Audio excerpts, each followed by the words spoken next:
The process of industrialization in Russia began long after other European countries, and this developed in a context where the principal features of industrial societies in other parts of Europe had become already settled. Indeed, Russia had some economic and social connections with Europe all through this period. But nevertheless, unlike in the western parts of Europe, where the principal drive towards industrialization was from economic imperatives of competition against the burgeoning industrial country of England and then France and Germany, in Russia, by contrast, the principal drive towards industrialization came from political establishment, not economic imperatives. This was essentially because of some structural peculiarities associated with the Russian Empire.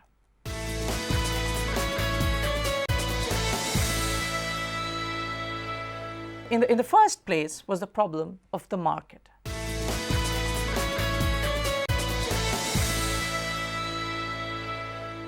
The Russian Empire, despite being a huge and sprawling empire under a centralized political command, as it were, of the Tsar, was essentially a cluster of several regional economies.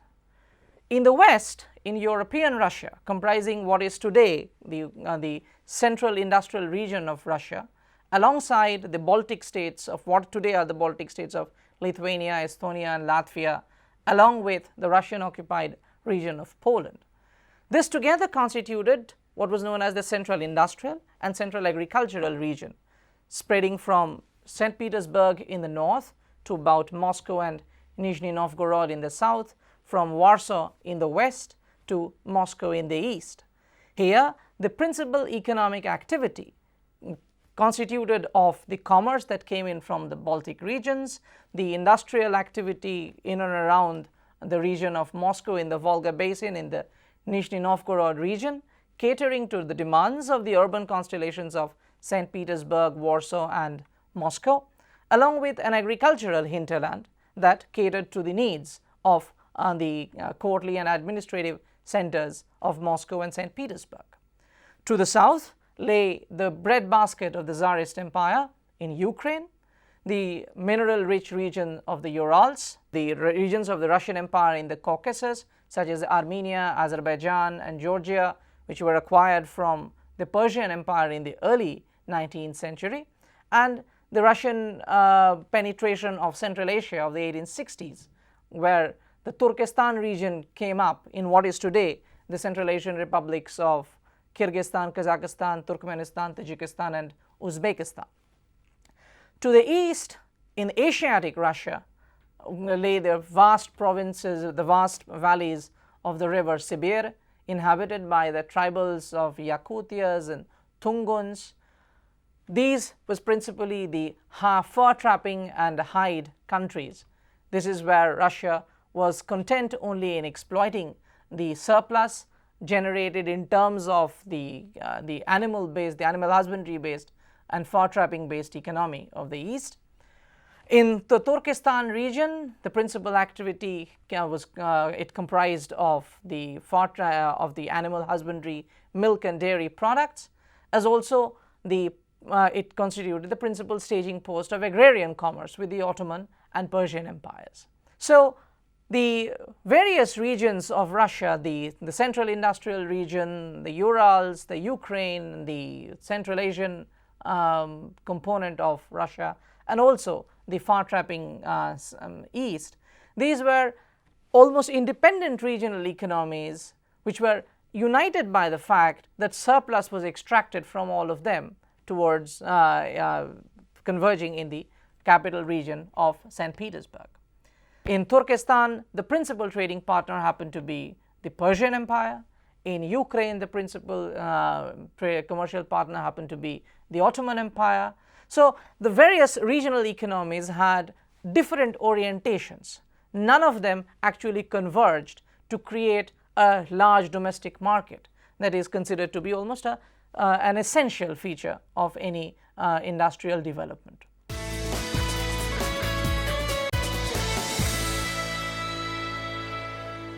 There was an additional problem to do with the market. Russia had very poor, very backward transportation system and very backward communication system. In the 19th century, at a time when Europe, western parts of Europe were advancing at almost a breathtaking speed, when Britain had physically integrated the entire component of the British Isles, France and Germany were also being united by good roadworks and good railways. In Tsarist Russia, there was a major problem. The physical transportation, the roadworks, were almost impossible given the traditional technology that was involved to keep and maintain a road that would be almost perennial. In the Russian north, in the St. Petersburg region, the coastal region almost tended to freeze, and the principal navigational network of the Volga and the Don and the Dnieper tended to freeze up during the months of November to March. Between November to March, almost no riverine transportation was possible, which meant that between November and March, when the river was completely frozen, no boats could sail up towards St. Petersburg and nothing could sail down either. In fact, even between March and April, as the thaw begins to sort of break up the frozen river, chunks of ice would float, and that would also make navigation in itself very, very difficult. So essentially between November and April, all communication tended to break down between St. Petersburg and Moscow. There was considerable connectivity between the Urals and the Ukraine regions in the south and Moscow in the center. But for any major transportation into the principal demographic region of the central industrial region, all transport had to be done essentially during the summer months, between April and October. So if, because of the inadequacy of the roads, because of the bad condition of the roads in this extreme weather, between April of a year and October of a year, if goods would be transported between the Urals and Moscow, by the time they reached St. Petersburg, the winter would have to pass. So goods would move between April and September, and then, as it were, they would chill out between September and next April, and only after there was a thaw that goods could move upwards, which basically meant that if there was to emerge a market, it would have to be a market which could be catered over a period of over a year and a half. And this prevented any consumer durable industry ever emerging. All items of daily use, all manufactured items of daily use, had to be produced with the idea that it would be consumed in the immediate region adjacent to the area of production. So all the items of all manufactured goods that would have any market in the central industrial region would tend to be manufactured in the central industrial region itself. Whatever would be manufactured in the Urals would have to be consumed over there. There was no concept of a large nationwide market emerging, empire-wide market emerging, because of the very backwardness of the transportation.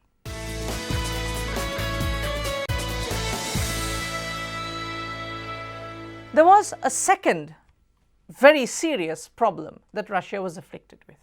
This was the problem of labor.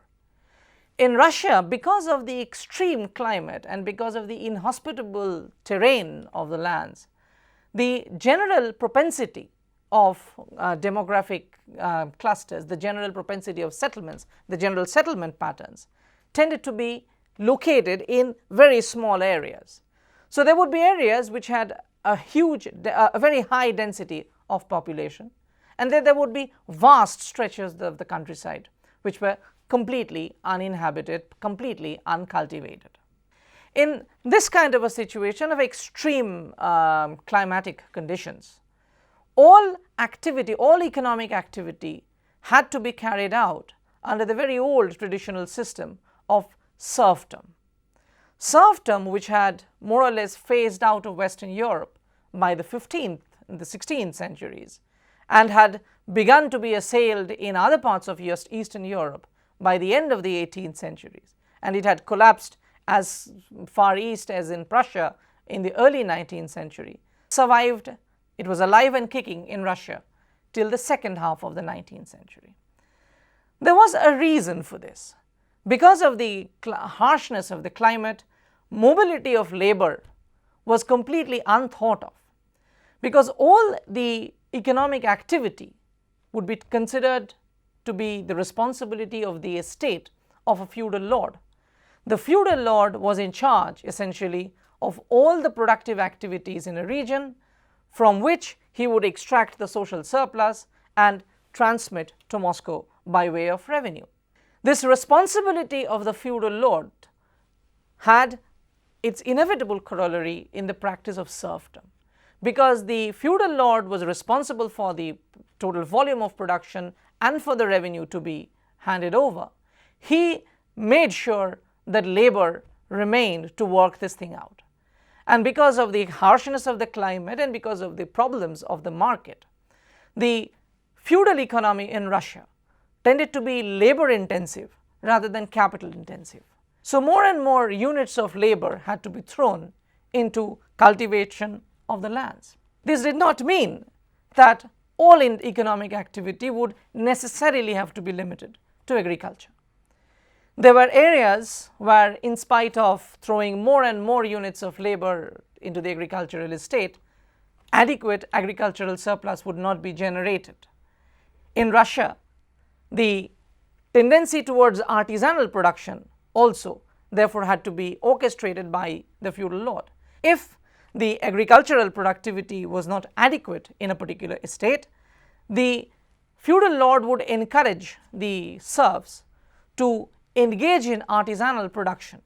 He would essentially specify the products to be manufactured, he would specify the price at which it had to be sold, and this was principally being mindful about how much revenue was required. So when the Western economic competition began, Western industrial competition began to affect the central industrial region of Novgorod, for instance, it was the Russian feudal lords who would tend to encourage the serfs to go out and acquire industrial technology from other sources. So a serf would occasionally be given a charter of almost temporary freedom. A serf would deposit an amount with the feudal lord and would be allowed to leave the estate to which he was otherwise tied, and he would then go and acquire from other parts of Europe industrial technology, and he would then be bound to bring it back and introduce such technology in the Russian estates. In so doing, for people like Putilov, who began as a serf, ended up having a huge industrial conglomerate under his command by the end of the 19th century. It was Putilov who, for instance, for the first time went ahead and brought new mining and metallurgical techniques into the land of the Urals. In fact, there were other enterprising characters associated with the incipient industrialization of Russia in the 1860s who had begun their lives as serfs. Morozov and Ryabushinsky are very good examples of this. In the Russian estate, therefore, the serfdom, the practice of serfdom was not as constrictive as it had tended to be in Eastern Europe, particularly in lands such as Prussia. Nevertheless, there were problems of movement. So whether a serf would be allowed to venture outside Russia, whether it would be allowed to venture outside the estate, was dependent entirely upon the goodwill of the Russian feudal lord. Additionally, although there were provisions in the Russian feudal setup for the serfs to acquire private property through their own enterprise so that they have some incentive for production, how much rights they would be given, how much property rights they would actually enjoy, depended basically on the goodwill of the Russian lord. So it was a system that was largely arbitrary. Almost everything depended upon the feudal lord's calculation of how much freedom he could give the serfs in order to generate revenue, and he was particularly mindful of the fact that in the climatic conditions of Russia, mobility of labor was a bad idea.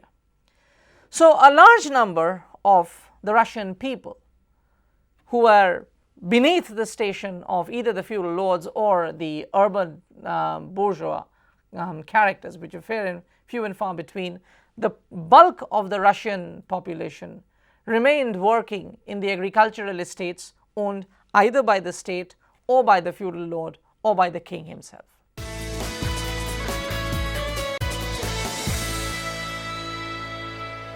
It is not, however, that the serf, the population, was deployed only in the estates, in the agricultural estates of the vast regions of Russia. In the Ural region, for instance, the industrial and the mining activities in the Urals was carried out almost entirely on the back of servile labor.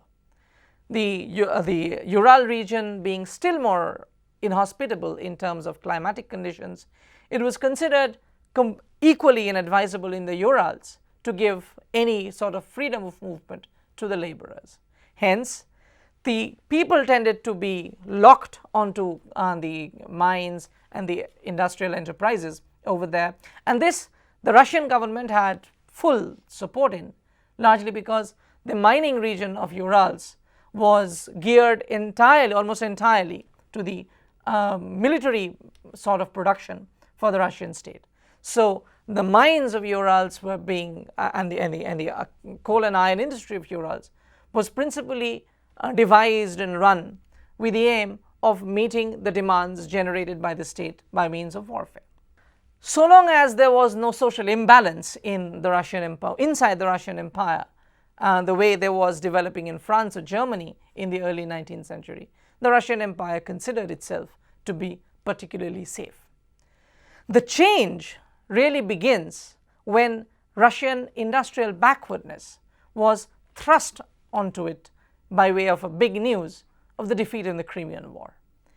In 1854-56, the period of the Crimean War, a realization began to dawn in Russia that Russia's industrial backwardness could prove to be very, very costly in terms of its efficacy and in terms of its stature as a major European political power. In the war that was fought in the Crimean region of the Russian south, Russia was decisively defeated by a coalition of British and French troops fighting on behalf of the Ottoman Empire. And the principal lesson that Russia learned from this decisive drubbing, probably one of the most significant turning points in the history of Russia in the modern times, was that industrialization gave Britain and France an edge in that age that Russia did not have. Britain and France could swiftly transport their troops on the back of railways and on the back of steamship navigation, whereas Russia, even though it was basically pooling its troops from all parts of the Russian Empire, the physical difficulties of transporting the troops into the Crimean region proved to be a very decisive factor in the defeat of the empire. So the Russian elite, in the wake of the Crimean War, resolved that Russia too had to industrialize in order to remain relevant in the scheme of balance of power in Europe. It was largely with the decisive determination on the part of the state that Russian industrialization begins as a process. The problems that were identified right away were very simple. That Russia too needed railways the way the rest of Europe had.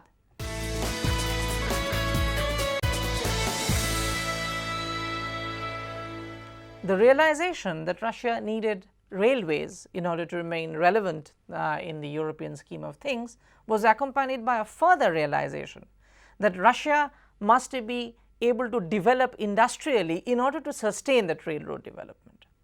And it was further realized that the principal problem of any economic development in Russia was that there was no united market. So the demand that could sustain industry would have to be generated by the state itself. There was the additional problem of the immobility of labor, which had by this time been identified as one of the driving features of industrial societies. And there was the still further problem, a greater problem in many respects, was the problem of capital accumulation. Because Russia was divided into a cluster of 4 or 5 different regional economies, none of which were economically very vibrant, not much capital was being accumulated. And since Russia was a late starter in the direction of industrialization, Russia needed to generate more capital because it had to buy far more expensive technology than any of the other European powers had to. So what was designed as a remedy was a thorough structural overhaul of the Tsarist apparatus. And the fundamental problem that was identified as the thing to start with was the practice of serfdom. Serfdom in Russia was abolished by means of 3 decrees, 3 emancipation edicts of 1861, 1864 and 1866. In 1861, all serfs employed in private estates of feudal lords were given their freedom. In 1864, freedom was given to state-owned serfs, and in 1866, freedom was given to serfs employed in the Russian south, particularly in the Urals region. The manner of emancipation has important resonances for subsequent Russian history. So it's probably useful to look into this for a brief while. Estates, the feudal estates, were essentially broken up into lands that would belong to that would continue to belong to the feudal lord, and those that would be given to the village of the peasants, which was collectively known as the mir or the obshchina. Generally, what happened was a third of the land would be given by the feudal lord away to the mir for cultivation, in return for which the feudal lords would be receiving a compensation from the state. Because the peasantry were unable to buy their freedom, the state came forward and extended the compensation payment to the feudal lord, who therefore did not sustain any loss by giving up his command over the servile labor force that he had. And in return for the compensation that the state would pay, the mir, over a period of 49 years, over a period of by means of 49 annual installments, would pay back to the Russian state the compensation that the Russian state had paid on their behalf in 1861.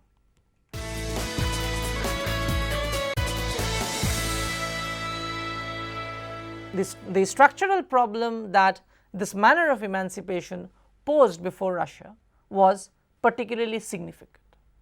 It was this, that since the mir was made responsible for a repayment of the total amount of compensation, the mir was never willing to let the Russian serfs leave, or the erstwhile serfs to leave freely. So the basic idea that emancipation of the serfs, the abolition of serfdom, would liberate the Russian labor force for use in the industry, would ultimately not really work out for a fairly long time, till in fact the Stolypin reforms, which we will come to discuss later. A further problem was that when the lands were being given away to the serfs, the 1/3 land that was given away generally tended to be also the least fertile of the lands that were being given, that belonged to the estate. The feudal lords would generally tend to retain the most fertile lands, giving away the less fertile lands to the mir. The surplus which was generated, the bulk of which went to the repayment of the compensation. As a result, most often the peasantry would have to look for work as agricultural labor on the land of the feudal lord. In fact, on perhaps sometimes the very lands on which he used to till previously. The problem pertaining to the emancipation of serfs, therefore, was twofold. On the one hand lay the fact that labor was not free to move even after emancipation for all practical purposes. There were exceptions, of course, because if a land would be particularly unproductive and if a peasant was willing to leave. He would be allowed to leave by the Mir only when someone else was accepting his revenue obligations. That much of freedom the Mir certainly gave.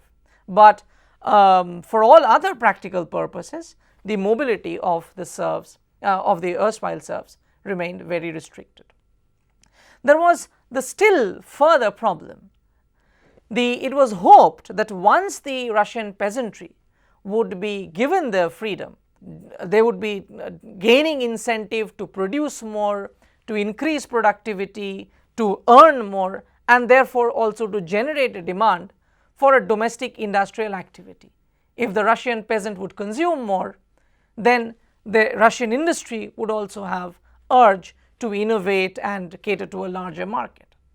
This did not happen because of the poor quality of the land that was handed over, because of the fact that the Russian peasantry had to eke out an existence hiring himself out as an agricultural labor, and because of the high compensation payments paid to the state. The Russian peasantry never was able to function as the market that the industry could cater to. So, by the mid 1860s and early 1870s, the Russian peasantry had been liberated from serfdom, but they were still unable to generate the sort of industrial demand that could sustain industrialization. This is the reason why from the 1860s the Russian state itself decided to function as the principal generator of industrial demand and industrial activity that began in Tsarist Russia in the second half of the 19th century tended to revolve around the state itself. This was the point where Russian industrialization was completely distinct in its trajectory of development from all the other European powers.